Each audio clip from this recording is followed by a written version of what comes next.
You are tuning into a podcast which inspires aspiring entrepreneurs, athletes, and people to follow their passion. My name is Irshad Ali, an athlete entrepreneur best known for being a professional natural physique athlete and a former world champ. And I'm sitting down with individuals to talk about their stories, the lessons they've learned, and how to make an impact. This is Stories with Irshad. All right, so tonight on the show, ladies and gentlemen, we have a very talented artist. He's not only a rapper, he is also a business owner, a gym to be specifically correct. And please welcome to the show, Zaid, A.K.A. ZMA. Yo, what's happening? Hey, Zaid. Welcome to the show, bro. Thank you for having me, man. Bro, it's really good to have you here, man. I know I've known you for many years. Yeah. You're a solid, good dude. One thing I've always been actually curious about is, what does actually ZMA mean? I don't know if you mentioned... It's my initials. So what's the A? A is my last name. So And the M's Muhammad, I'm guessing? Nah, M is my father's name. Ah, I see. Yeah, Mazen. Mazen. Yeah. Ah, I see. So Yeah. ZMA, you put your dad's name into the... Hell yeah. He's the one that gave me the name. Right. Yeah, when I was 11. I see. Yeah. So, Zaid, with the whole with the whole situation, with everything that's been happening, in the world, I see online that you've obviously been more focused on your music now. So tell me more about that, man. Like some of the songs that you're releasing at the moment, they obviously, I see you're saying that they were released, they're written, like 10 years ago or 5 years ago. What's with that? So why are they coming out now?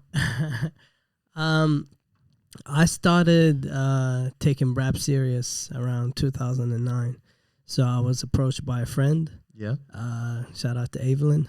And basically, he was looking for somebody that wanted to make music. And a friend linked us up. And yeah, that's when I started taking it serious. And I started recording music first time in the studio. I used to record on like a computer with like a computer mic, like make beats with the keyboard on the computer as well. So when you say computer mic, what do you mean by that? Like, I don't know if you remember back in like 2007 days, 2006 days. Do you know the mics that used to have, so you can like right video chat and shit like that. Those thin ones. So yeah. So you were recording with those. This is back in 2008. No, so this was like 2005, 2006. And then I stopped, and then in 2009, that's when I first like actually walked into a studio with like a proper mic and everything. And so he got me into that, and that's when I took it serious.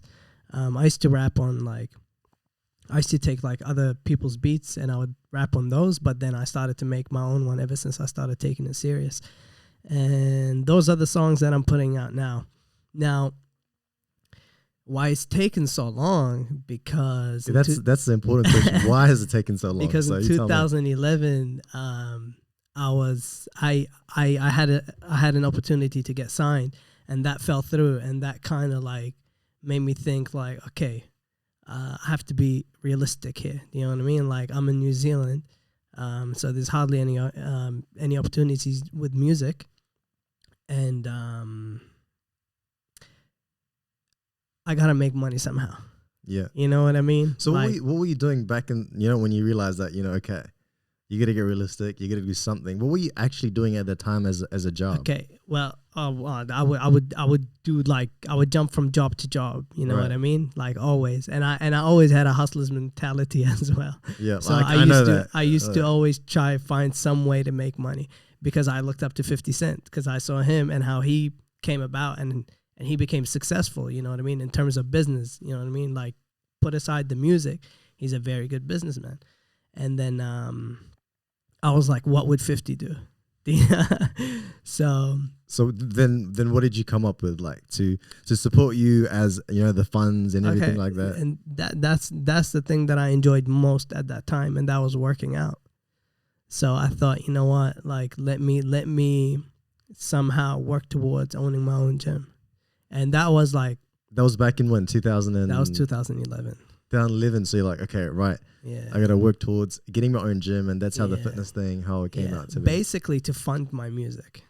So you wanted to get a gym? Yes. To fund your music. So I can make some money and fund my music, because I saw that labels, like, they choose who they want. You know what I mean? Like somebody that they think that they can turn into a superstar or somebody that they can like write music for and like market them the way that they want to. And especially like New Zealand, do you know what I mean? So they look for like a specific, you know, like they look for something specific. My accent isn't like a Kiwi or anything like that. I'm Arab, you know what I mean? And all that thing. And back then also like I was like a lot short, you know. So when did you actually come to New Zealand then? 95, but then we left in 2000 and came back in 2005, and I've been here ever since. So when you left in 2005, where did you go? 2000 to come back in 2005. We went to Doha, and then from Doha we went to Al Ain in United Arab Emirates. Right. Yeah. So we were there, and I'm kind of glad. I'm kind of glad I went back because we left the Middle East when I was 5 years old, and we came here.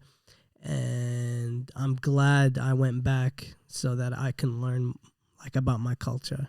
Yeah. And like, get to know them. So you did so you went back in 2000. So you did some of your high school over there then? Yeah. So how was that?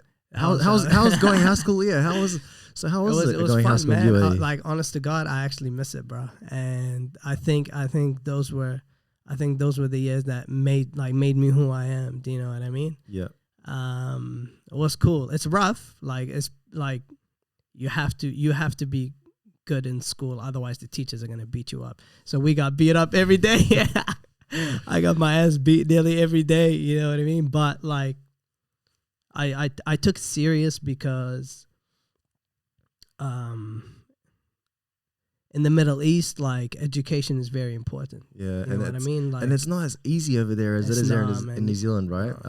No. First of all, you get beat up. You know, over here that stopped like a long time ago. Yeah. So you were born in Iraq. Yeah. And then you moved to New Zealand, and you moved back to with all this moving around, because I've moved around a lot as well. Yeah. And I think a lot of the people that are just born in one place and then they grow up in that one place, I think what happens is a lot of those people, like if you talk about New Zealand, you're kind of like in a shell. It's like this protective layer that's over the top of you.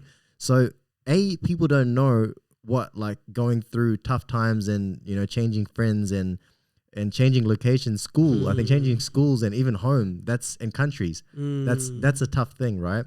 So people grow up with a mentality that everything is so local. I guess that's where probably your hustle mentality comes from as well, because, you know, when you're exposed to more things outside of New Zealand is when you actually see how much opportunity there also is out there. So I bet you, for what you feel as well, is sometimes you feel New Zealand is too safe and too closed in, where you know, like you got to make your own opportunities. Opportunities don't come to you. Yeah, hell yeah. So with you, same thing with me, right? For the first time when I traveled to compete, and when I went overseas and I saw all the people that, you know, that they live that as a lifestyle to like hustle, and that's, you know, like so much. You've been to LA too, many times. I love it. Yeah. So when you came back here to finish your high school in New Zealand. The transition, tell me about that. How was that? It was really easy for me. Really? Yeah. Probably because you're going through such a tough time over there and things were harder. Yeah. So coming here looked like a holiday. Yeah. So, bro, I shit you not. When I came here, the first day, I didn't know where to go because, like, the schools here are so much bigger. I was wearing a red T-shirt under my, like, polo, the uniform. And I was walking. I was like, I didn't know where to go. Honest to God, I didn't know where to go.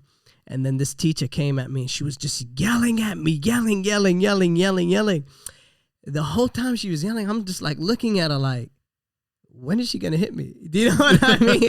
Like, you know what I mean? Like, I'm ready to get hit right now. Like, what's going on? And then after that, she's like, I'm gonna take it to the principal. And I was like, so is the principal going to beat me up? You know what I mean? Like, what's going on? You probably thought, why are they being so nice to me? What were you doing that she started yelling at you? I was just, because I had a T-shirt underneath my polo. She's like, go take that off right now. Da, da, da, da, da, da, da. I'm like, bitch, I'm cold. You know what I mean? Like, I don't have a jumper. You know what I mean? And then,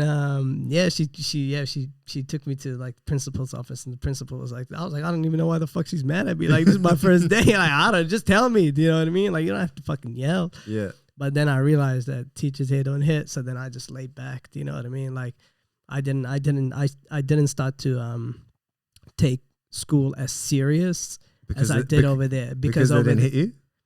No, it's not that. Like I got to choose what I wanted to study. Over there you get over told. there, no, you're forced. Yeah, you're forced to like learn. Do you know what I mean? Yeah. And you better fucking pass too. But over here, it's like this. You know, I don't know. It's easy. Like education is laid back, which is not good. Yeah, I mean it depends, right? Anyway. You put two individuals in the same situation, you know, it also depends on, you know, what, like you, for example, when you were in the Middle East going to high school and everything was so strict and so tough, right? So you come here and all of a sudden it's easy, and it's probably the freedom that you haven't had for half a decade because you're there for 5 years, right? Yeah. So then you're like, okay, now I'm going to make the most of it and make up for the last 5 years as well. So probably that's why you went that route, right? Yeah. So I see. And then you finished school. Mm-hmm. And what do you decide to do at university? Like, what do you want to do now? So, okay. Like, how did you decide to go to uni, to get a job, to do something? Like, how did you decide to do what? What was your thought process in terms of? First off, like the music was always something I always wanted to do, but I had to be realistic. Because you were performing and doing things in high school, weren't you? Because I've seen some very old videos. Yeah, man. I've always been an entertainer. Like I remember when I was 4 years old, I would get everybody, my cousins, my aunties, my uncles, everybody to like sit down like on the couch, and I would walk through the corridor and like pretend like I'm an artist, and I would start singing. So I've always been like an entertainer, and I've always wanted to become an entertainer. And then when I first heard Dr. Dre, when I was 8 years old. So you're saying that Dr. Dre was the first person that influenced you to kind of take up music? Yeah, man. Because Dr. Dre was your first point. He's the reason. And he's the reason for a lot of artists. He is a reason for a lot of things in hip hop. Do you know what I mean? Yeah. I believe he changed the sound. So I look up to him a lot. So every single time I make a song, I'm always thinking like, will Dre like it? Do you know what I mean? So he captured my ears. And then when I heard Eminem rap, that's when I was like, ooh, okay, what is this shit? Do you know what I mean? Like, I have to be part of this right now. Just because of the way like he used to rap and the things he was saying and shit, like it really captured me. And it's like, yo, this is fucking cool. And then after that, I found Snoop Dogg, Ludacris, all these other artists, and it was just so cool.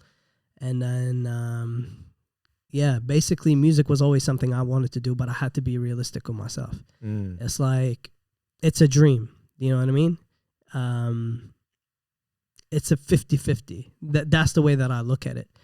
It's a 50-50 chance. Like you either make it or you don't. And especially back then, like we didn't have the internet.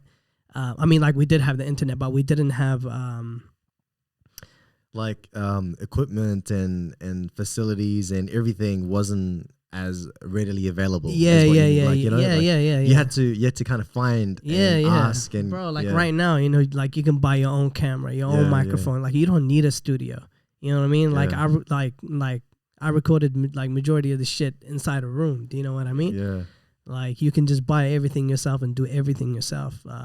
Back then it just wasn't like that, and especially in New Zealand. Like we're far behind on a lot of things. So music was always something I dreamt of. However, I had to be realistic and be like, yo, like I gotta get me a job. You know, I need something to put food on the table. And ever since I was a kid, I was like, I have to become a millionaire. So like, I have to. So I have to make some crazy amount of money. What did your parents think of this? Coming from the Middle East, and you're telling them, you know, you wanna be a rapper, you're gonna sing, and following this.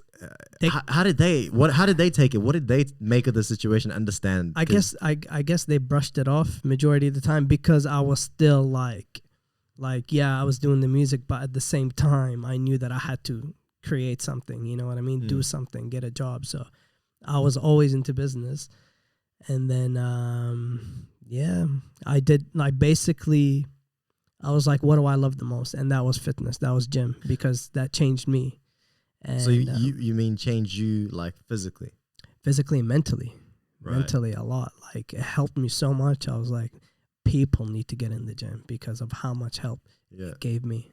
Yeah. Yeah. That's how I met you through at the gym Yeah. 10 years ago, 2010 actually. Time flies. And Yeah, man. like I think even Ron who's doing the screen operation for us, What's up? shout out to Ron. He does the screen for me. Check his gram out. He's the IT guy, by the way. Underscore 3D Ron. That's check his stuff out. He's a shredded IT dude, the coding guru.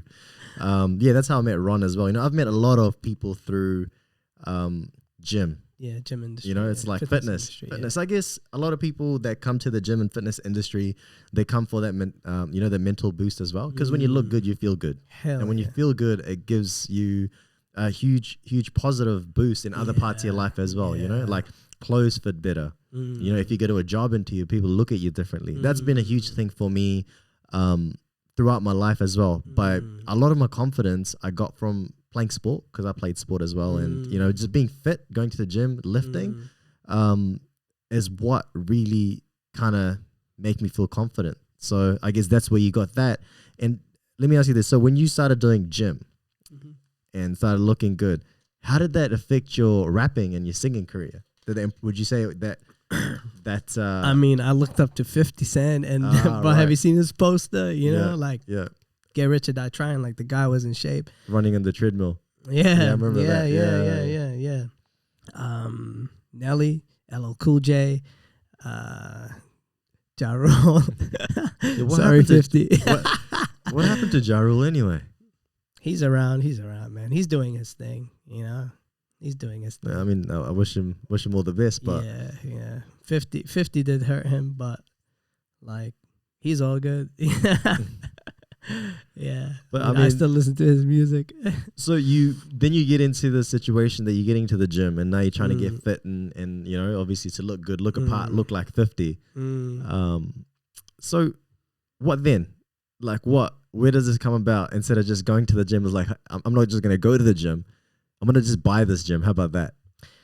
Because I'm guessing you actually went to that gym first. I was working there. You were working it after being rejected by so many other gyms to work, to apply. So you decided, you know what? I'm not only going to work here. I'm going to buy this gym and turn it into Premier Fitness. Yeah, because I was tired of people not giving me jobs, because I'm a very hard worker. You know what I mean? Like I will do whatever. Like I will work hard. Even if it's not my own business, I'll still work hard.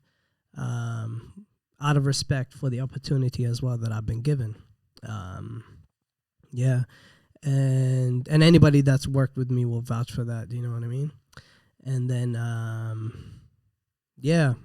basically I got tired of not getting an opportunity to work at a gym, and I sold my car actually. And I bought a bunch of equipment and I put it in my garage, and I started personal training people out of there. That was my first little thing. So wait, let me get this straight. You sold your car. Yeah, just to buy some equipment. To buy gym equipment. So how did you get around if you sold your car to put up equipment in your gym? I had a lot of friends, and everything. And I was always hanging out local anyways, do you know what I mean? And my brother, like sometimes if I needed the car, I would ask my brother for his car. So it was all good. Like it was fine. But yeah. But then I was like, okay, look, like I need to make some like legitimate money, like I can't do this, because in my eyes, I always, like, ever since I was a kid, I looked at myself, I was going to become, something big. So I was like, I need to move faster. And, 50 Cent made it by this age. I got to make it by this certain age. But, man, I tell you one thing, like, a lot of people think that, life is moving too quickly. The reason why life is moving too quickly for a lot of people is because they're rushing it. Yeah. People don't realize that how young they actually, when I used to be 20, the funniest thing about that is that I used to see these 30-year-olds when I used to be 20, or 18, 19 and turning 20. I used to look at these 30-year-olds and be like, man, these guys make looking 30 so bad. I'm like, oh, man, it's only 10 years away. I used to think that. But now I'm 30. By the way, I turned 30 this year. Yeah. And now I'm here. I'm like, man, those guys must have been doing something wrong. Because when I'm 30 now, I still feel like same as when I was 20. Even if I be honest, I feel better than what I was at 20 because I know more things now about health and fitness, eating clean and better and whatever, putting better things in my body. You know, like people get better. You don't eat as much trashy food anymore. You don't awake late nights and do all nighters anymore and stuff like that. I never drank, so that was a benefit to me. But yeah, you have a lot of time, man. You're young. Like even if you did nothing, say you went and lived in a cave and you just went off the grid for the next 5 years, you come back. It's like you have so much more time still. With modern day technology, modern day medicine, I feel back in the early 1900s, people lived till maybe 40. That was the life expectancy of an average adult or whatever it was. Now with good food, good things around, people are living till 70, 80, 90 even. And if you look after yourself, look younger. There's this Asian guy, I can't remember his name on Instagram. He's 50 or something and he's got abs or something. Ron, I don't know if you can bring that up, Ron. It's this 50-year-old something guy.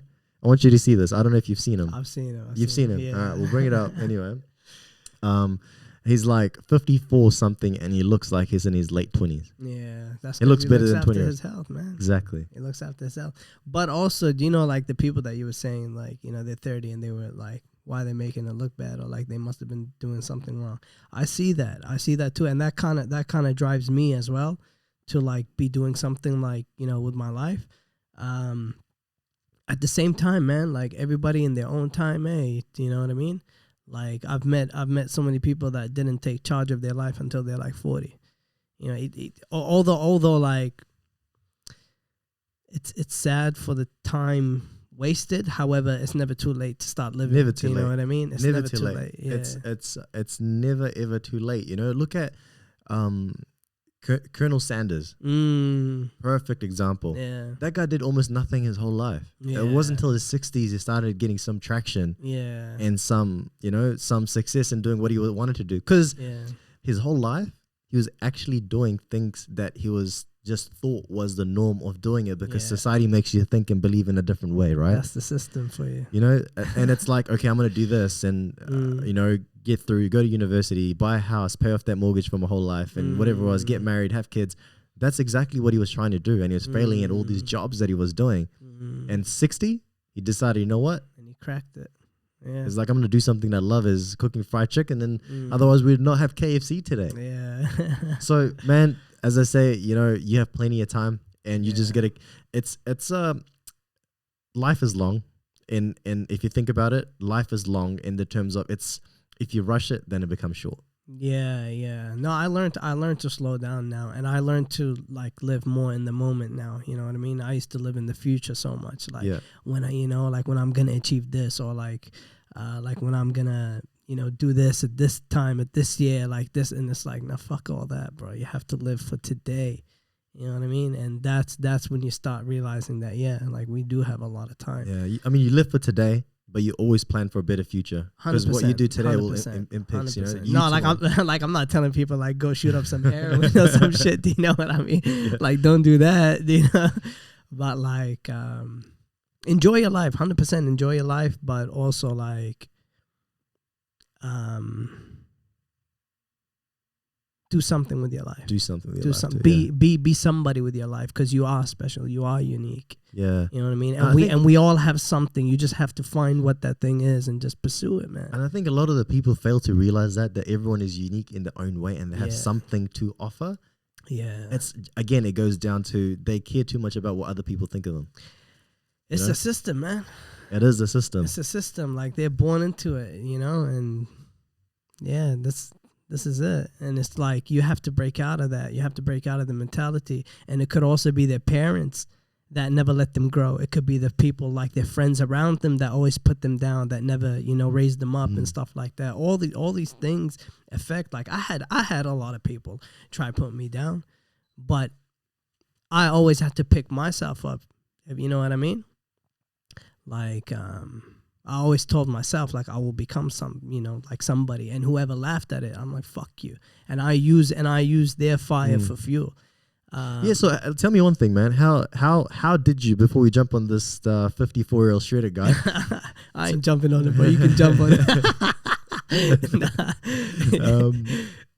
Tell me, how do you deal with haters, and what do you think of haters? Like, what are your views on haters, and like how do they fit into your life, and where's a place for them? I used to be like, fuck them, you know what I mean? But now I feel sorry for them. Cause bro. Cause like having that hate inside you, like that's sad, man. Like it just consumes you, and like what for? Like you don't know me, you know what I mean?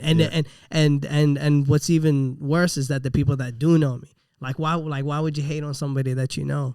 You know what I mean? Like somebody that nothing bad has ever happened between you. You know, and like why would you try to put that person down? It's lame. So I feel sorry for them. Yeah, I mean, I've also been there as well, like, what I do, 100%. Like, bro, I've had a lot of hate, right? A lot of hate. Yeah, I bet. And back, like, if I'll be honest, years ago, I used to be really bothered by it. I'm like, these people don't know me. They don't know what goes on in my life or whatever it is, Shit. Yeah. They don't know what goes on in my life or whatever it is, but they've never spoken a single word to me, but they hate me with passion for no reason. Yeah. I don't know what it is, because of maybe I want a show and they wouldn't do it because they were geared up and I was natural. That was the main thing, right? And I'll just come out and say it. That was the main thing why people hated on me. It bothered me a lot. But then I kind of over time grew a sort of a thick skin, you can say, and it didn't matter. But now when I look at it and look at haters that hate me for no reason without even knowing me, I actually feel privileged. Really? I feel privileged and honored to be in a position where people can actually hate on me. Seriously, can you think about it? Like, when I started, I remember very, very clearly when I started my page on Facebook where people can like and follow your thing. When I was at like 50 or 100, whatever it is, I would actually think back then, I'm like, man, if I could get just some kind of publicity, even if people hate me, at least it's something better than nothing, right? And this was at 100 when I was back in 100 things. So now I think back to then, I'm like, damn, there's a reason why people hate me, and it's actually privileged to be hate because you must be doing something right, especially if you're not hurting anybody, not doing anybody wrong, not cheating, and people still hate you.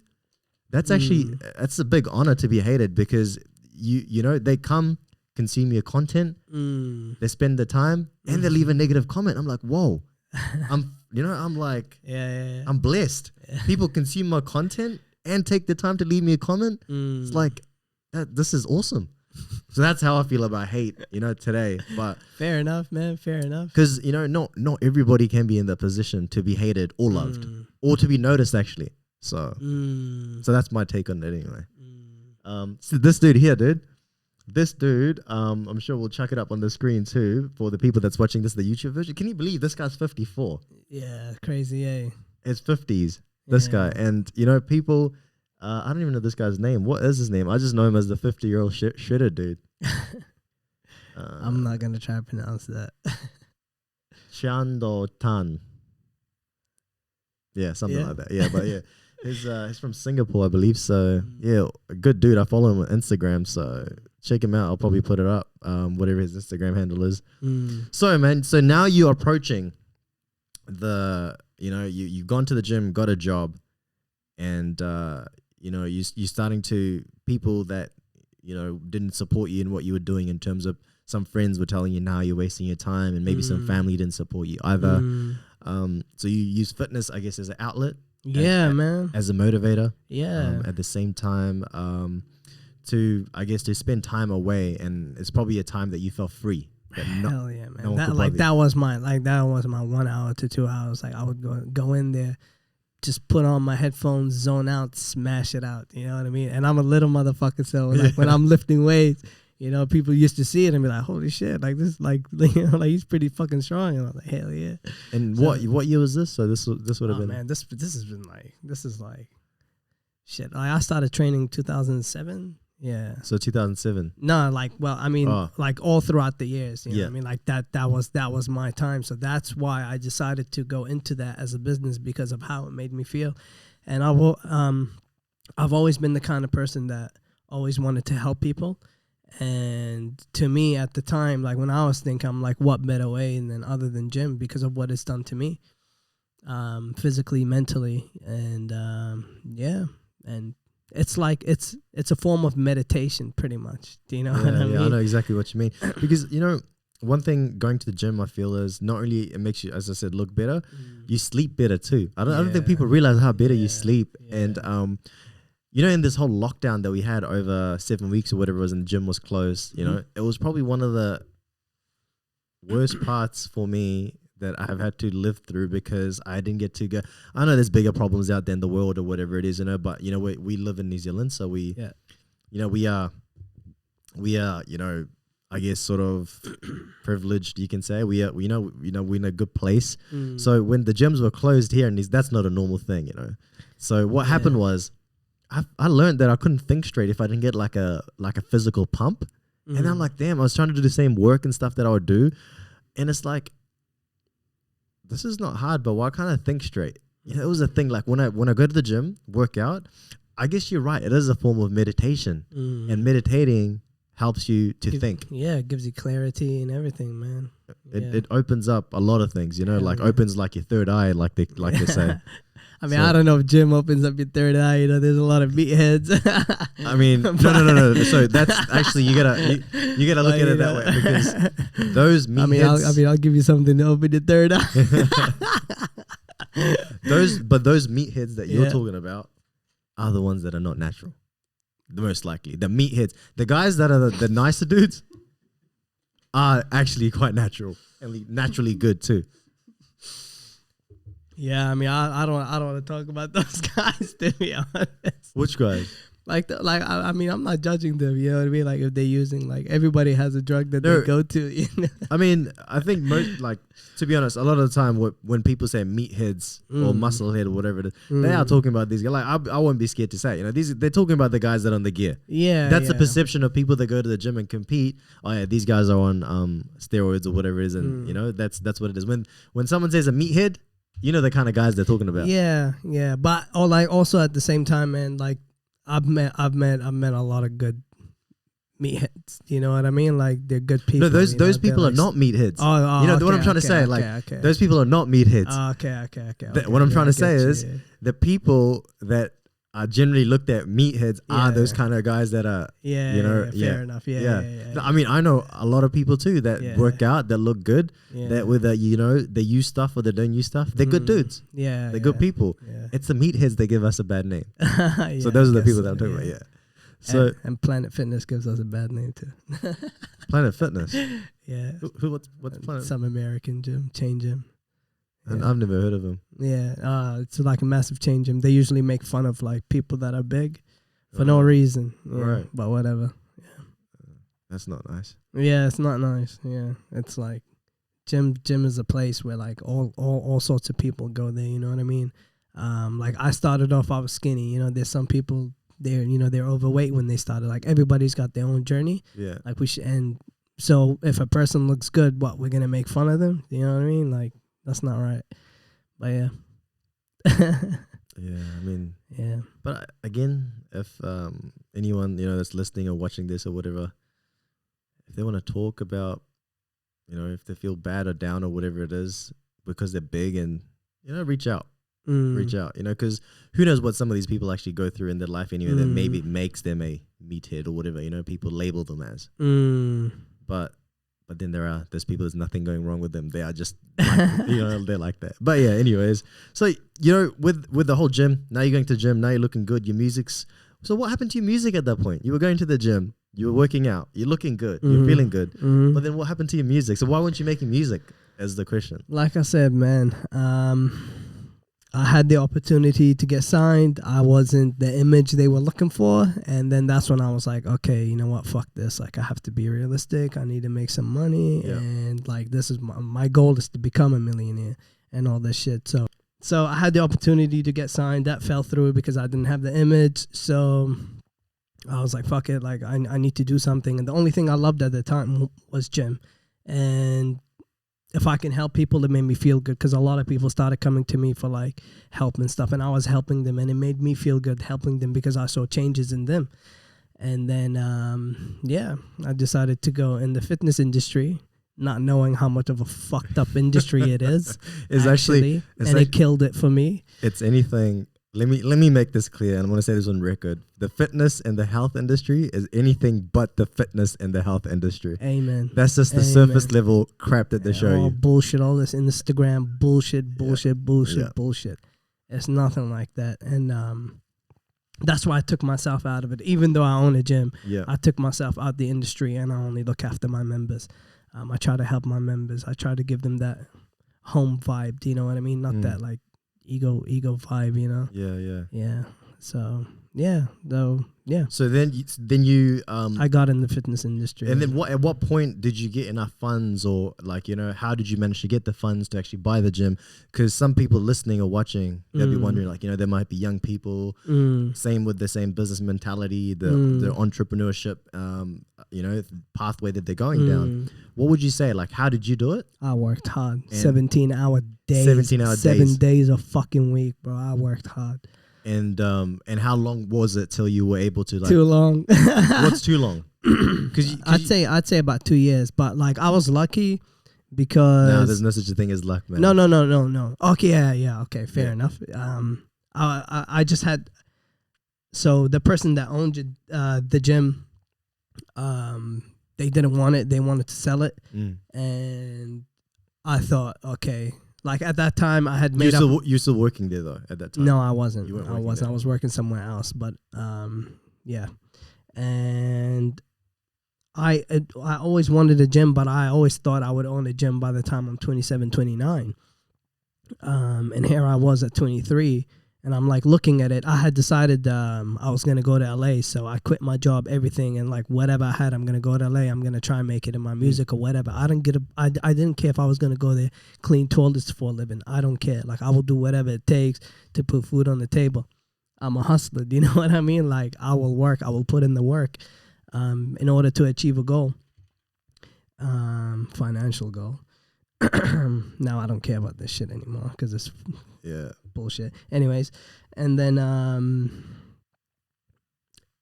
he wanted to sell it, and I was thinking, damn, do I go to LA now and try achieve my dreams, or do I stay here and this is guaranteed? Do you know what I mean? So he sold it to me for a good price, and the rest is history. Well, from, you know, I mean, good price, fair price, however you call it. But from the time that, you know, obviously you bought the gym, you put your own touch on the gym. Yeah. You know, you put your own style to the gym. Yeah. So, you know, obviously now, and with the times, you've kept up with the times too. Now, you know, you've had it for over 5 years or something. So you've changed a lot of things over the years. I mean, I think every single corner there of that gym is not the same anymore from what it was. From the color to the you know, whatever it might be. Equipment, toilets, showers, everything. I mean, the the toilet name changed too. for the time that I've been there, the toilet showers and everything's moved around within it. Like sometimes I don't even like shit. Was it? You know what I mean? But yeah, man. So, how did you feel opposed to the first week or something when you bought the gym? So tell me the process. So how did it happen? So you're like, okay, I'm gonna buy the gym. So was the gym out on the market, or did you just? No, it was it was private. It was a private sale. So private sale, so you approached the owner. Yeah, you're like, you know what, I'm gonna buy the gym. There was a couple of people in the gym that wanted to buy it, and I was the mutual, you know, person. And then I went and asked him. I'm like, yo, you know, they want to buy it. Like, how much you want to sell it? He gave me a price. I went back. I told them. They're like, oh, no, we're not that serious. Like, yeah, we might be keen, but this, you know, it's a bit too much. I'm like, oh, okay, all good, whatever. So they were not keen. So then I sat on it for like a whole week, bro. I was thinking like, okay, they don't want it. They see the potential. I've seen the potential all these years. And then, that's when I approached them. I'm like, okay, listen, this is what I don't want. This is how much I can pay. And yeah, we came to an agreement, and that's it. Took over, and then I was never nervous. Yeah, I'm never and anything I ever did, I was never nervous. Like a lot of people go into business nervous because they put everything on the line.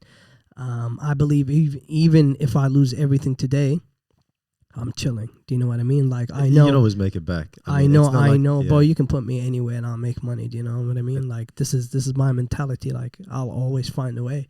And yeah, I just did what I had to do in order to grow it. So you like, you know, obviously bought the gym and you Mm. invested a lot of money into, which is obviously, you know, visible. Mm. What you can see, it's evident. And after doing all of everything, do you feel in the time that you're investing in the gym and, you know, you're putting all the money and time and effort into it, do you think somewhat it sidetracked you from your actual rapping and singing career because you're so invested into making sure that that business went okay? And, you know, now I see that you're releasing, like, you know, songs, you know, more frequently. Mm. Is it because you feel like you're more of a stable place now because now you've had the gym running for over 5 years now? It's been over 5 years, yeah. Yeah. I think nearly 6. Yeah. I was sidetracked 100%, but at the same time, also I'm like, I was going through a rough time as well, even being a business owner. It's not easy. You know what I mean? It's not easy owning a business. Otherwise, everybody would own a business. Yeah, pretty easy. 100%. Yeah. Especially when you didn't start off with a lot of money. Do you know what I mean? Like I had to build it into what it is today. Like over time, like I didn't have the funds to just do it all over. I mean, to do it all at once. I wish I did, because I would be way ahead of, you know, where I'm at today. But it was a slow process, but it was, I learned a lot, man. I learned a lot about business. I learned a lot about myself. I grew a lot. And I was going through a lot of mental issues, man. Like a lot of shit I hid, you know, because if I'm going to be at work, because I'm the face of it, I have to smile, you know what I mean? But there was a lot of shit going on in my personal life. Yeah, I remember that, man. I remember some of that because you obviously were sharing at that time. And, you know, it wasn't always sunshine and rainbows, I guess.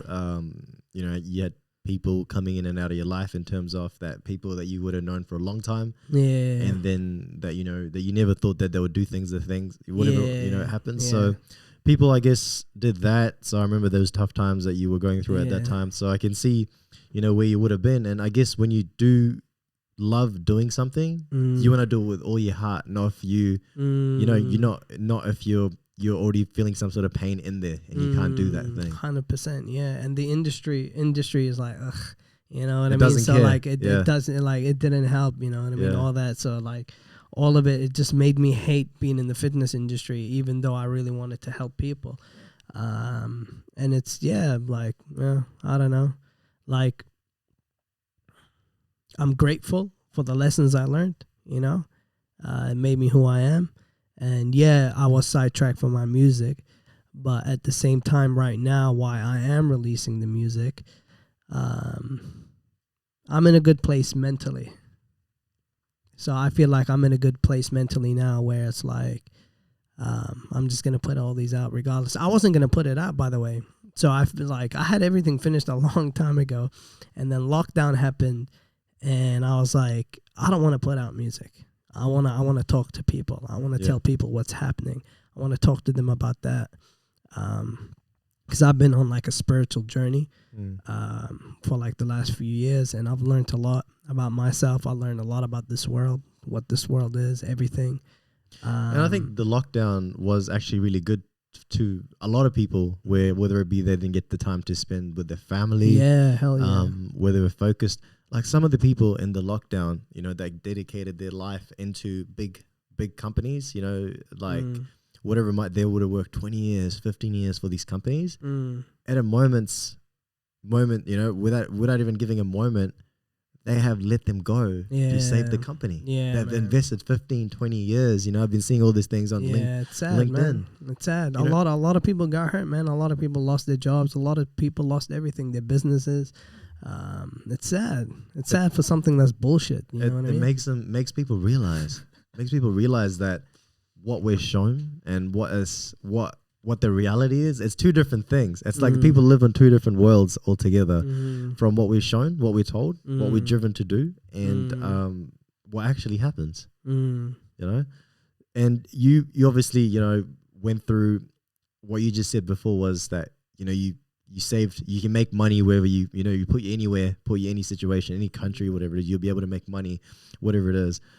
And I actually agree. I agree with that too. Like I'm that kind of person too, just because what people don't realize is that when they save money, they put all this money in the bank, they put all this money aside all the time. They're just saving. A lot of these people, yes, some people are saving for a house, and even after they buy a house, they're still saving. And then they'll buy another house, and then they're still saving. But people don't realize a dollar saved is always another dollar.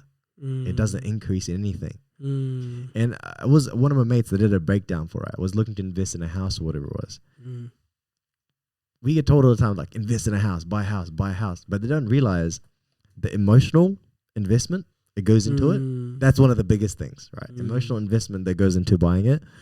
There's also other financial things that people don't look at, like the interest, the maintenance, the rates, the insurances. All of these things add up to actually subtract from the value that the house ends up growing over the time. And the concept that I've never been able to understand about what normal society and people make us believe: you buy a house, live in the house, pay for that house, then you have a house when you retire.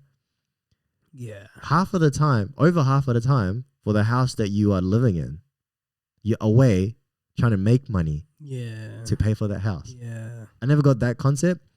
And I mean, it's all right if you're buying it for investment. There's a different process and procedure for that. And some people are buying these 4, 5, 6 bedroom houses, which out of that, maybe 3 people live in it. They're living above their means. 60% of the house is not even used. Yeah. You know what I mean? Yeah. So for what you're saying, you know, people realizing losing their jobs, going back to that point, I think people are going to come to a point now they understand that all of these things are sort of a facade. Change is coming, man. And it's given them the time to actually realize a lot of these things, you know, like what a job does to you, how much time it takes away. And I think the most important thing is spending time with people, family, people, things that mean things to people. I think that's the one thing that people learn. And you've obviously been on a spiritual journey, you know, yourself. You've been meditating, and I think everybody goes through a period of, like, you know, the late teenagers to late teen to early 20s, where people just don't give a shit. They don't give a shit about anything. It's just like, oh yeah, you know, just you only live once, the YOLO attitude sort of thing. You know, everyone goes through that phase and everything like that. I did too, but mine was very short. It was very, very short. It was, I would say, it was before even 21 that it was sort of that phase, that mindset I was in. Then Mine too. You know, I started understanding more and more. Yeah. And so finding yourself through this lockdown on this spiritual journey that you've been on, what did you do actually? So you wanted to talk to people. What did you talk to people about, and how did you communicate to people? I mean, I've been trying to find myself, like, ever since I was born, to be honest. Like, it's just I feel like I've reached a high point in my life. You know what I mean? Shit. Basically, I wanted. Man, I don't even know where to start. Like, let me make it easier. So lockdown happens, right? You've been thinking about a lot of things, but because you got a business, you know, you're somewhat trying to put effort into your singing career. You're trying to make all these things happen, right? You're juggling a lot of things, and you have a girlfriend, you're in a relationship as well, right? So you're trying to make all these things happen, but when the lockdown happened, I guess it streamlined it, made it easier. So what did you do when you locked up the gym and you weren't going out to... I was happy, man. Yeah, you weren't going out to see... You weren't finally going out get to a see holiday, your girlfriend, you know? or whatever it was. You weren't going out with mates and stuff. So what did you do in your first week that you feel that made you find yourself more? All right. So gather around the table, children. I'm going to tell you a little story. I started releasing videos trying to warn people about what's going on with this entire coronavirus bullshit. But what led me to that is what I really wanted to tell people about. So how did you come to know that, like, this bullshit about coronavirus, whatever they're saying, was this before the lockdown? Way before. Way before. Okay. So tell me what led you to this point then. Okay. Ever since I was a kid, man, my parents would, like, read me the Quran, and I was always like, oh wow, like I was always like in awe, like every time they, like they told me like the story about the prophets, and what they had to go through and how the good always ended up winning. So I was like always like, oh wow, like this is amazing. And as I grew older and started to look around and stuff, and this is even when I was like 6, 7 and stuff, I started to notice like the world, something's not right about the world. As I got older, I came to this country at 5 years old. Yeah, I mean, you wouldn't. There was no judgment. Yeah. At that time. I mean, at that point when you're 5, you don't really know much. Yeah, but you, like, as a kid, like, you notice things. You know what I mean? Like, you're like a sponge, so you absorb everything that you see. And I never once got treated, or my family never once got treated differently because we were Arab, or we were Muslim. No one cared. It was all love over here. You know what I mean? Yeah. Then when we went back, I was around my people, so it's like, you will never notice it around your people, because you're all the same pretty much, you Arabs or whatever, and people from that region of the world, Muslims, whatever, like, it's all one. It's peace, it's love. Everybody knows everybody. It's like a community. Yeah. 9/11 happened. That was changed weird. A lot of things. That changed a lot of things, man. And that was like weird. Do you know what I mean? Like, that was something big. I had already known, like when we were living in New Zealand, Bill Clinton at the time, he was already attacking my country. You know what I mean? So the Arabs, like the Iraqis, like, they felt some type of way towards America or whatever. Yeah. Do you know what I mean? I mean, I think that's never stopped. Like, that's ever since ever, it's still going. It's still raging. Yeah. Even though it's not covered on media a lot of the times or whatever it is. A lot of that. There's a war that's happening some part of the world as we're speaking right now. As people are listening or watching this right now, there's a war happening somewhere. Yeah, but it's for a reason. All these are for a reason. You know what I mean? And then 9/11 happened, and I heard about it when I was in school, and I was just like, okay. I've always looked at America. I've always wanted to go to America as a kid. I remember when I was 4 years old, I wanted to go to America because basically my entire family, so my cousins and aunties and stuff, we all had to leave the Middle East. Some went to Finland, some went to America, some went somewhere, and then we came to New Zealand. And I really wanted to go with my auntie that went to America because that's what we saw in movies and stuff. Yeah. I mean, I was in school too when that 9/11 thing was happening. So you're in school watching this thing. Yeah. So I was watching it, and then I came back, and then like you just see my dad just on the news, just watching it, and it's just like, oh shit, like this is something big. And then it was weird, man. It was weird, and that's when like all hell broke loose. But it's like you only saw it on TV. Do you know what I mean? Like, because the English people that were living in like United Arab Emirates at the time, like nobody's treated them different. Like we still treated them with love and things like that. There's a lot of white people there. Yep. If anything, they get treated better than what I got treated. Yeah. Yeah, you know what I mean? Because I mean, one thing about Middle Easterns and people from the Middle East is that visitors, people from, they show abroad, them a lot of love. They show them a lot of care, a lot of love. Yeah. They welcome them. Yeah, they give them food and everything. Yeah. This is anybody that you even bring to your house, bro. Exactly. It's the same thing. Exactly. Like, you're coming to our country is like you're coming to our house. Yeah. So we're going to give you a lot of love. So we never treated them any different. Yeah. And and so it was all good, but then you start seeing the media, you start seeing like what Americans are saying about Arabs and all this stuff, and you're just like, whoa, what the hell is going on? You know what I mean? Like, I've never experienced any racism. You know what I mean? Like, and now I am, do you know? So it was weird. And then when we came back to New Zealand, I saw that my cousins, like, they were only hanging out with Arabs, even though they had friends from like other like backgrounds and other stuff. cultures and stuff. Yeah. But they all had to be together to protect one another because they were getting attacked at parties, or they'd be walking in the street. Oh, this Arab. So they were fighting baseball bats, knives, whatever. Do you know what I mean? So they had to go through so much. So I'm kind of lucky that I only came back in like 2005. where they felt some type of way about Arabs. You know, we're like, oh, you fucking terrorist. You know what I mean? Like that kind of shit. But luckily, I didn't have to go through that extreme. I've had to defend myself physically a few times because of it, but it's all good. So it was very weird. And then when you start to find out that even that was bullshit, like George Bush and like the people in power organized that to happen. You know what I mean? It was meant to happen. Like they killed their own people in order to enter a region to start killing the people there, to take control of the people there. Yeah, I mean, a lot of the things, a lot of the experts, what they said about the 9/11, whatever happened to the building. There's a lot of evidence that, contradicts what the official explanations were. 100%. And then, that never got the true answer. I've always wondered that too, why, like some of the scientists, some of the people that talk about a lot of the things, like, I don't want to jump into the details, but if you just go to YouTube, if those videos are too many holes, look it up. And, there's too many, it was never well explained.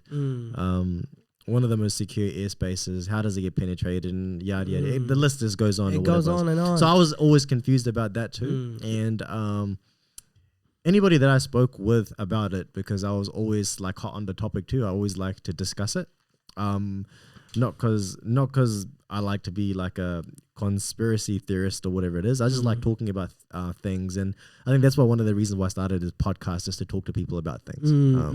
So yeah, I always felt the same way about this situation too. Yeah, it was weird. Like I'm not gonna say I know exactly who did it or why they did it. I know exactly who did it, but I knew something wasn't always right about it. Yeah. Something. Too many holes, bro. Too many holes in it. It was ordered by a guy in a fucking cave. You kidding me? And that guy, his name is actually Tim Osman, and he was working for the CIA. Okay, and his family was very close with the Bush family. But come on, man. There's no way in hell a guy in a cave ordered that shit. This is fucking bullshit. Plus, there's so many other things as well. But anyways, it felt weird for me. And then that's when I started to look into things. And then I looked into the JFK thing. You know what I mean? And I think that's always going to be an unsolved mystery of all Habibi, I will solve it for you right now. This guy came out, said a speech, telling people that there are secret societies that are trying to control shit behind the scenes, that are trying to tell me to kill my own people to go invade a certain country, Cuba at the time. He came out and he was exposing these scum. These are the same people that are doing all this shit to us right now. And they put a couple of bullets in his head in front of everybody, bro. In front of everybody. They put 2 bullets in his fucking head. That was the guy though, right? They caught the guy that shot him. Hell, bro, he wasn't the one that did it.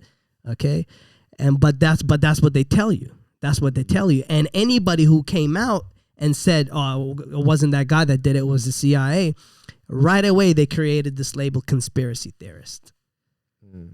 That was the first time that term came about, man. Actually, so I actually even knew the conspiracy, the word conspiracy. It came from that. It came from there. It came from that. Really? Because of course, man, because they're trying to hide their trail. You know what I mean? Yeah. And so it came from that. And so then they started to put conspiracy theorist in movies as the crazy guy, as if like that's the guy that we all make fun of. So it so started from no one would believe him. Habibi, the programming started from there.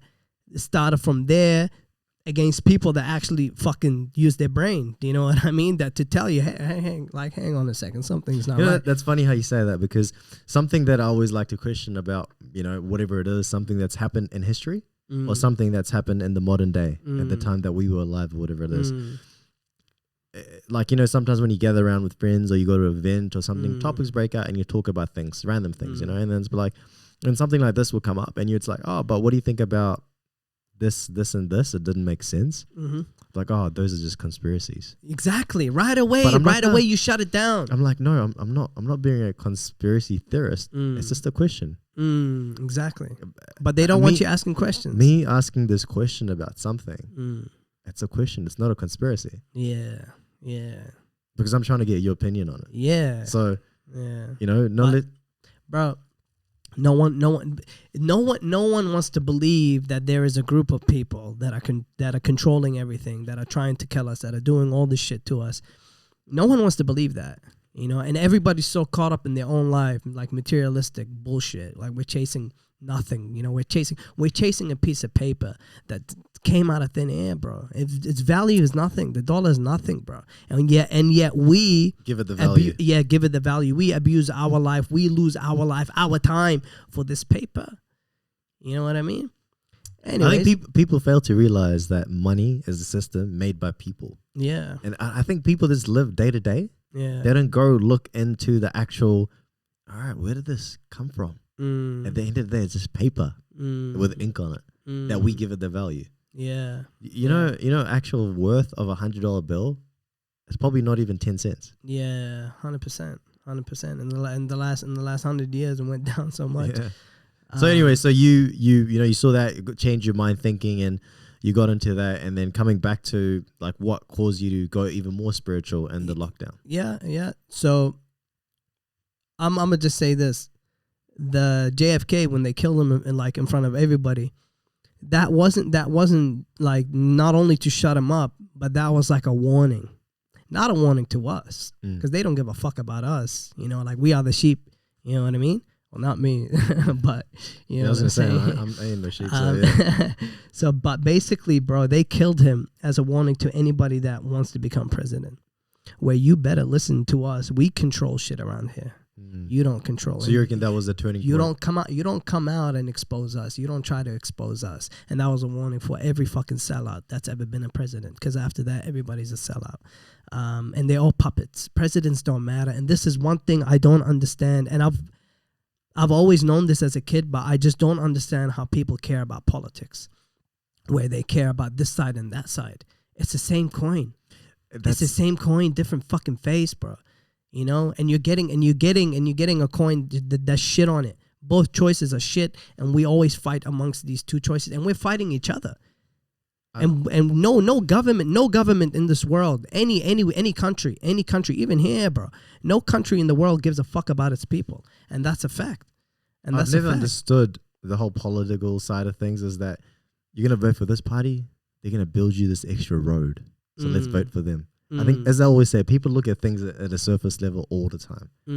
Let's vote for them because they're gonna reduce 0.1% on our taxes. And they don't. They actually just keep increasing taxes. No, but they raise it somewhere else. You're paying for it somewhere else. Yeah. They save you 2% here, but you're paying somewhere else that you don't realize that you're paying. Yeah. You know, so. Yeah.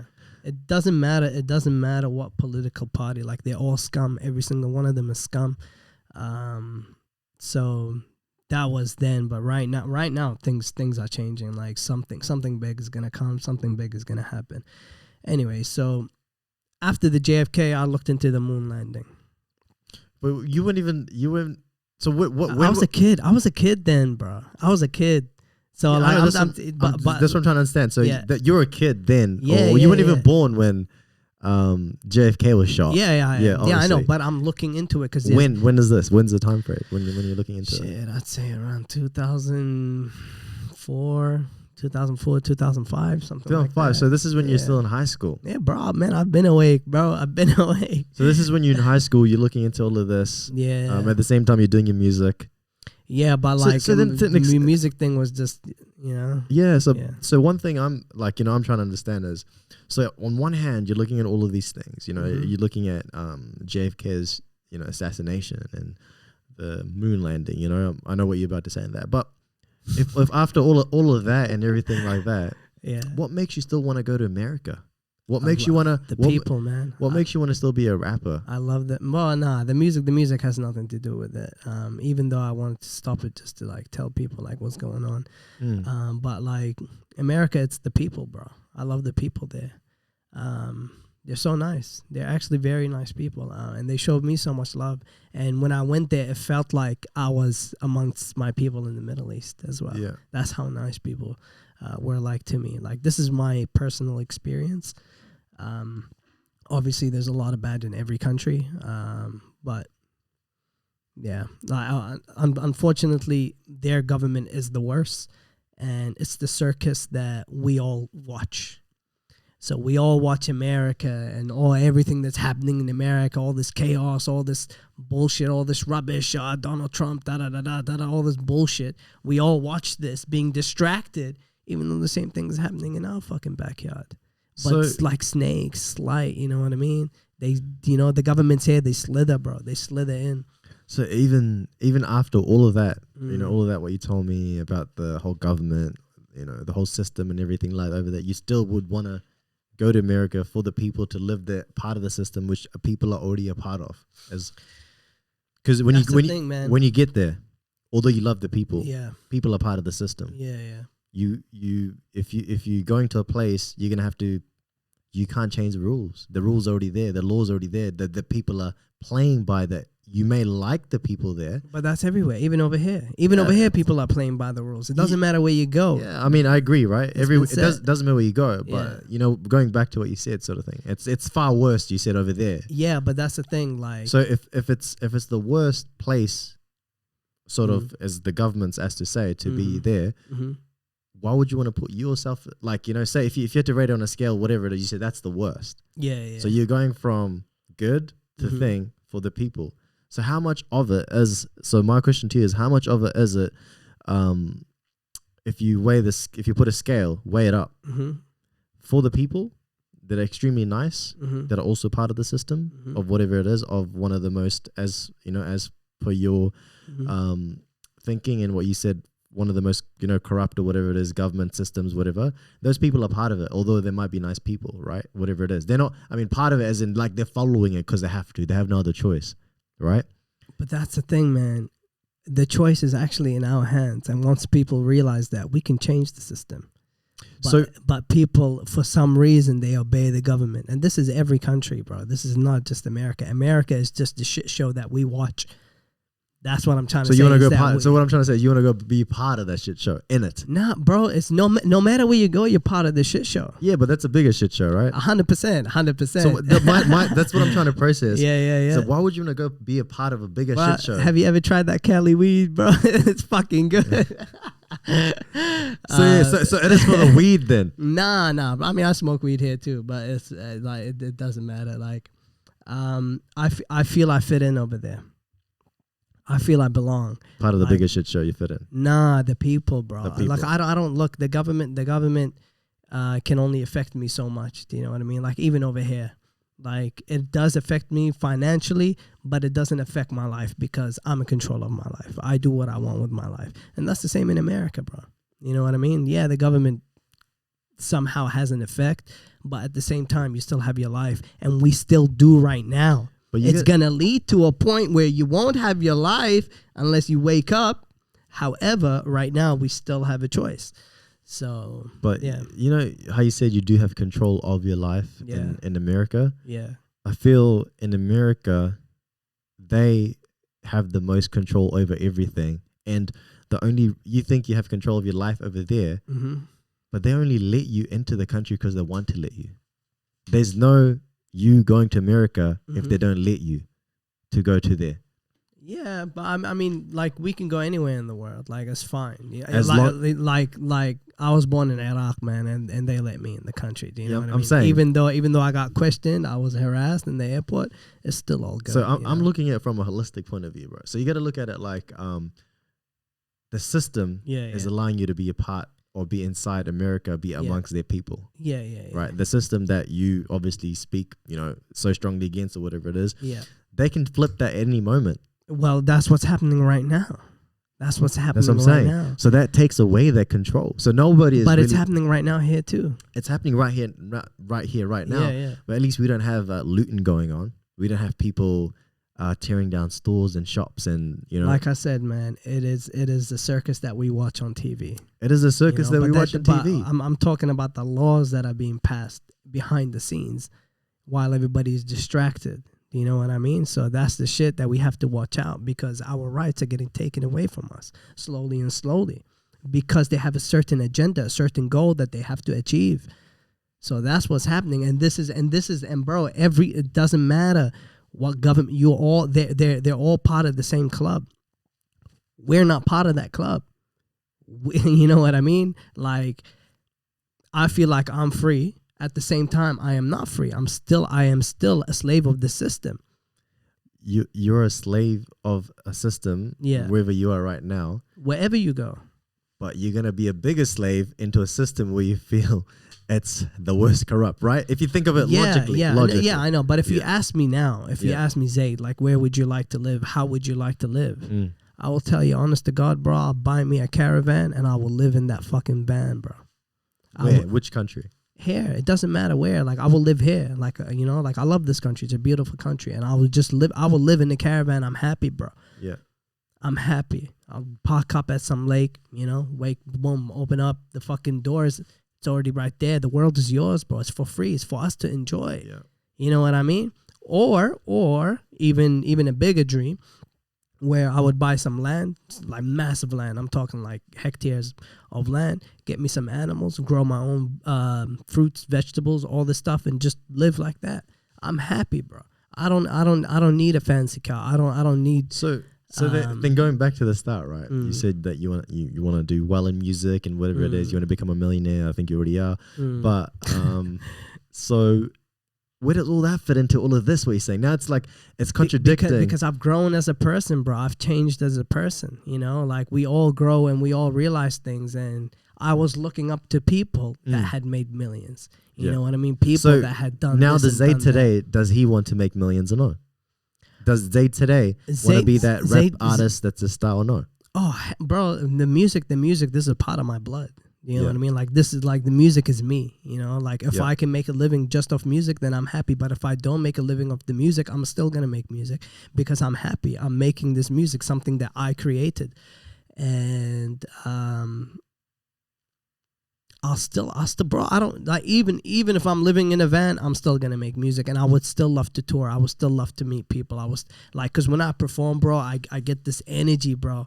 Like, you know, and then I give it to the people give it back, and they, you know, it's just so much love going on, so much energy is being passed around. So tell me this. It makes me feel some type of way. So yeah, I mean that environment that you're talking about, that's awesome. That's great, right? Yeah. But you only get to be a part of that if you're amongst people, if you're amongst the city, if you're amongst. Bro, I mean, come on, bro. If you lived off the grid, if you lived off into a caravan or whatever, just drive down in the week and just book me. You know, I'll drive down. You know what I mean? Like, I'll drive down to the place, hop out, fucking do my show, get the fuck out. Do you know what I mean? But see, you know, people gotta get to that. You know, you gotta be doing like in the off season. Yeah. But like you put bodybuilding. I always like to relate it to like bodybuilding and whatever it is. A lot of the things, right? In the off season, you gotta be working your butt off. Yeah. Right? You can't be just the guy that's gonna go and smash out KFC and McDonald's or whatever it is, you know, and just go away and disappear and not do a single post on social media for a year or 6 months. There's things you gotta keep doing. You gotta be in front of the public's eye. You gotta be in front of the judges even. You know, you gotta make sure that you're putting stuff out there. So when you're out on stage now to perform, people are looking out for the things that were like sort of trailers on social media and online. And then going back to the whole thing, if you tie it all in together, social media, all of these things, everything is part of the system that we need as individuals to thrive in our own personal things that we need to do because everybody is controlled by it. Yeah, but also it's how you use it. So you don't let social media use you. You use social media. Exactly. Like I've seen people, bro, like as soon as I hop out of a plane, bro, you just see people right away, bro. They're making videos. Like, it's weird, man. Do you know what I mean? Like, they just have to post something. Like, relax, man. Do you know what I mean? Like, they have to document every single thing. Like, yo, chill out. So that's what I mean, right? Like, the social media aspect of it, or this tools aspect to it, whatever it may be, for you to, you know, be amongst stadium performing, or, you know, stage, you know, getting the energy, getting the vibe. There's a lot of things that need to fall in place prior to that happening, and unfortunately, to get those things in the modern world, you have to use some of these systems that's made by these people. Look, bro, I am not against technology. Yeah, I am not against technology. Okay, I believe it should all like be one. Do you know what I mean? Like, we shouldn't be hooked on. Like, bro, come on, bro. You got people just walking around like this. You know what I mean? They just never take their eyes off the phone. And like, when they go out to have dinner with people, they're like, you know, they're like on their phone and stuff. I'm not saying don't have a phone. Have a phone. You know what I mean? Like, it's good to connect with people that way, people that live overseas. get to see some other people on like social media. You get inspired by them and stuff. Like I learned a lot because of technology. If it wasn't for technology, I wouldn't know the shit that I know today. Yeah, and it's helped me a lot through everything. I'm not against the technology, and I'm not against promoting yourself. I'm not against all that stuff. I'm against being a slave to it. 100%. That's the thing. You know, there's two kinds of people that use technology. There's consumers and there's creators. And the people that get ahead are creators. Right? To some extent, creators need to consume as well, so they can create things where they can leave either some sort of value for people to tune in, to be invested into that person's personality, just like what we're doing here right now. We're making this podcast. It's going to go on platforms. Those platforms give you the exposure or the things that you need, sharing your story, sharing my story, creating sort of an entertainment sort of thing behind it as well, right? But then you gotta, that's the outcome. That's the outcome of what it does. But you gotta look at things at its core from the beginning to how it gets there. So what I'm trying to say, how it gets there is by someone, like some of the people and some of the corporations, organizations, whatever things that you feel strongly towards, and not in a good way. These are the people behind it that make these things. Yeah. But then we use it. Yeah, that's not bad. What I use, okay, is I try to spread the message that I'm trying to spread. That's what I use it for. Yeah. I don't use it to take pictures of my food. You know what I mean? Yeah. I'm using it to tell people like, yo, so-and-so is happening. So-and-so is happening. At the same time, also, I'm trying to tell people like, look after yourself. Go inside yourself. Yeah. Search for your soul. Find all the answers inside. So I'm doing that as well as I'm doing my music, because my music is me. You know what I mean? All those three are me. You know? So I'm going to share all that. Like, I'm not going to be like, man, I don't even post shit about my business, bro. Never. When have I ever posted something about my business on my Instagram? You know what I mean? I don't even do that. I don't even promote my own business.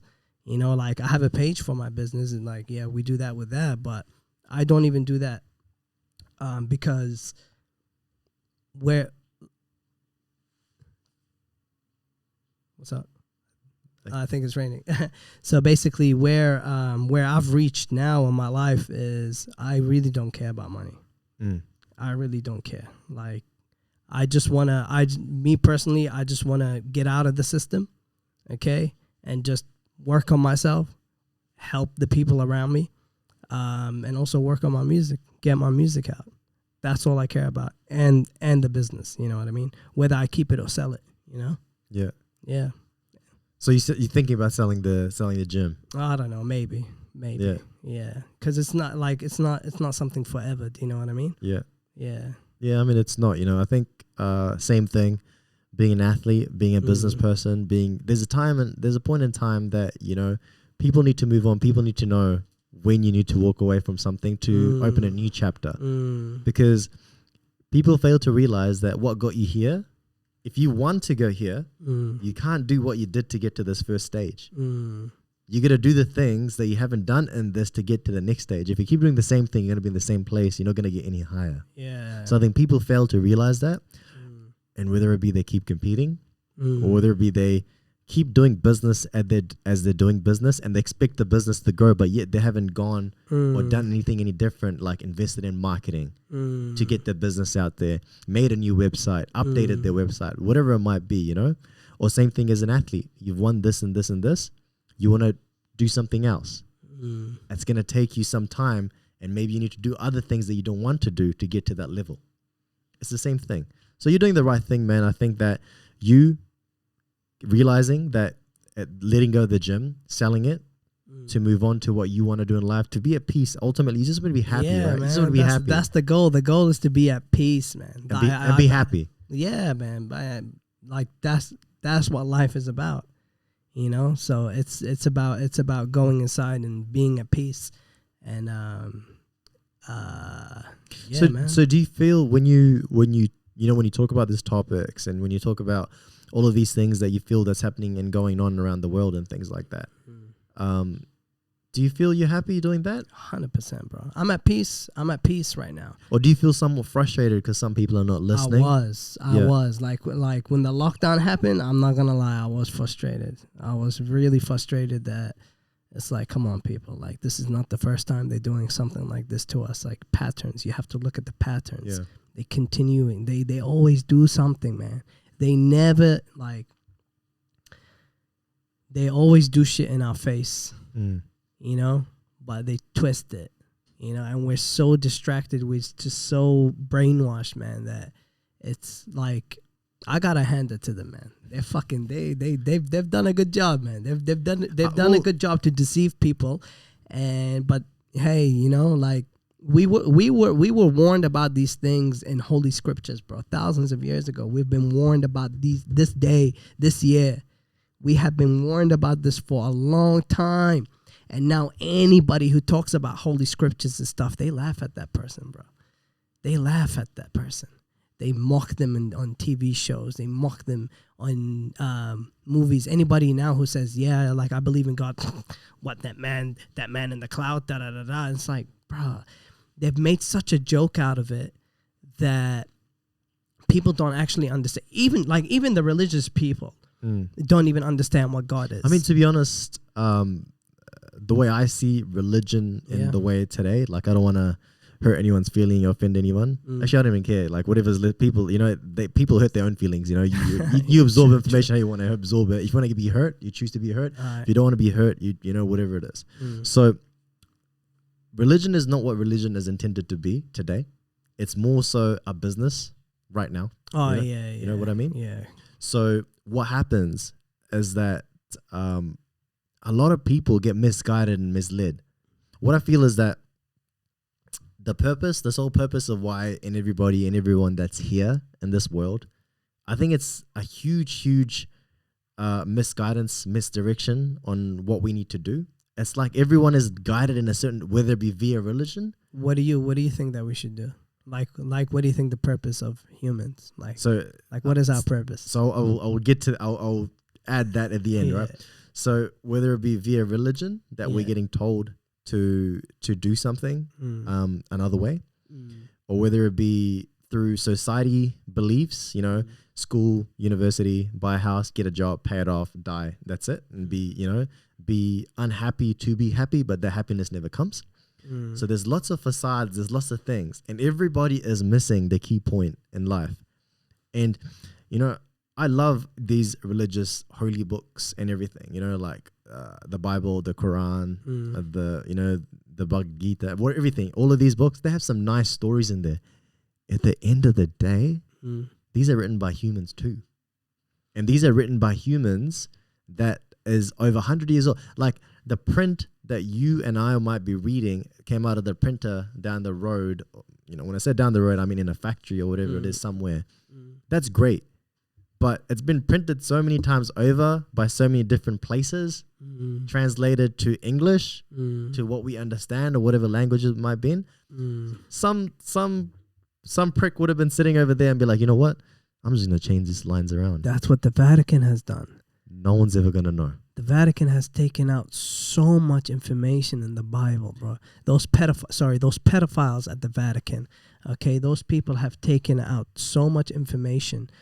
And they have so many books, so much of our truth, so much of our knowledge hidden, and no one can access that. But you know what more scarier thing about that is? Not taken out, but added things in there that it's probably not meant to be there. Yeah. So that's why, man, like, no, I have no thing against religious people. Great, you know, it's as long as they're being positive. They're not cheating anybody. They're not trying to get money from anybody. I'm fine with that. But the whole religious books and everything, at the end of the day, to me personally, they're just books, and they're just good stories, depending on how you take them, right? So going back to your question, what I think and what I feel like, what the purpose of life is meant to be. I feel that if anybody that 100% knew the answer to this question, they've already clocked and they probably would vanish somewhere. if Well, that's when death comes. You get to choose whether you want to come back to this world or not. Like, this is how deep I get into it. okay, You get to choose.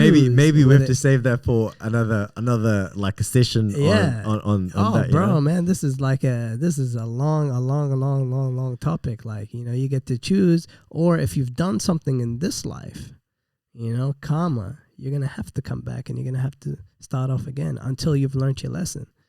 This is life. This is how deep I get into it. I think that also comes with age. As you said, you're starting. You're finding yourself. It's been good for you. You've had a business. You've probably somewhat influenced by other people that you're hanging out with, that you wanted to get that business, to grow it, whatever it was, and now you've got it to a stage that your priorities have changed in life, which is great and everything like that. You love music. It's a form of art which brings peace to you as well, and you like to showcase your talent, which is awesome as well.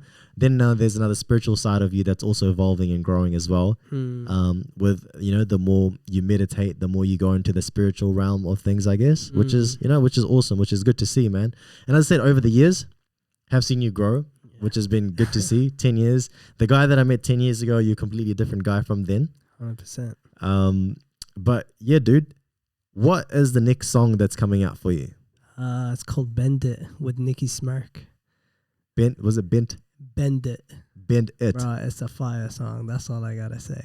So have you done any previews or anything of that? No, so we're working on it right now. So this is the first time you're saying it out. Yeah, man. But it's fire, bro. Bend It's It. fire. So before we shoot off and wrap this up, right? I wanted to bring up your very first music video clip. What was it called? No Fear. No Fear. Yeah. So I just wanted for you to tell me a little bit about this clip before we go, man. Before we wrap this up, tell me a little bit about this. So it was the second song I ever made. Yeah. Second beat ZMA, I ever made. No Fear. No Fear. Fear. FEAR. And look at that. Basically, man, I had to change the lyrics to that so many times. Why's that? Because there was a time, because there's like a bar in there where, like, now in the final version, I say, it's the asshole that's 25, tell me do you wanna die? But I made the song when I was 17. So it started off as the asshole to 17, and then I had to change it to it's the asshole to 18 every single year because I wasn't putting it out. And then, when I was 25, I was like, nah, fuck it. This is going to be the final version. That's it. Like, I'm not going to keep doing it. But so what's that, 5 years ago now? Yeah. Is this, when was this song out? No, I finished it 5 years ago, but I released it 3 years ago. Right. Yeah. Look how young you look over there. Yeah, man. But I've gotten a lot better. I must say, like my bars, everything, my delivery, my flow. The beats that I produce, everything. So you make the beats yourself? Yes, not all, but most of them. Yes, I have. I didn't know how to play the keyboard, so I had a friend, Carl. So basically, I would do songs like sounds like, for example, for this one, it's like dun dun dun dun dun dun dun dun dun dun dun dun dun dun dun dun. So he would play it out for me, and then and then we'd add all the. And then so that's how I made it. And then over time I started to learn so that I can make it myself. And then I would give it to this kid I know. I don't want to mention his name because he's under a contract. But basically this kid I know, I send it to him and he'll touch it up for me because he's really good, man. He's really good. And then send the track back. And then he sends it back to me, and then there you go. I'll put it out. Yeah. So this actually, the beat didn't sound like how it was when I first made it. Like, for example, like the instruments and stuff, it actually sounded more Arabic. Really? So when I played the original version to my friends, all of them were like, bro, why didn't you use this one? And I was like, nah, I had to make it more West Indian, you know what I mean? But yeah. That's cool, man. That's cool. Who you look like wearing that hoodie over there? Oh. Guess who? I think Ron would know. Ron goes to our gym. Oh. Right there. I think he copied your style, man. I don't know who you're talking about. Amru. Nah. Yeah, bro. I think he's saying that just because he's Arab as well. Nah, with the beard. bro. I'm pretty sure he stole that Curly that hoodie from you too. Nah, that's my man. I still got that hoodie. Nah, he's a good dude too. Yeah, he is, man. He is. Yeah. Well, all right, Zaid, we'll wrap this up here, my bro. Just good, thank you for coming on the show. We might have to do a part 2 of this. 100%. Thank you for having me, bro. And later on, and yeah, well, awesome, bro. Cheers for coming, and I wish you all the best. Thank you. Likewise, man. Likewise. And looking forward to that new song, Bend It. Yeah, with Nicky Smirk. Coming out. And yeah, bro, we'll catch you on the next one, hopefully a bit later on in the year. Sweet, man. You're a busy man. Have to catch you. Shut, man. Appreciate it, bro. Thank you for having me, man. Cheers, and bro. Best of luck with this podcast. Hope it grows into what you want it to be. Thank you, man. Thank you. I hope you can get the person that you spoke about on here. We won't say it, but if we can get him, that'd be awesome. I'm going to try. Okay. All right, let's do it. All good. All right, people. Thank you for listening in, and we are signing out. Peace.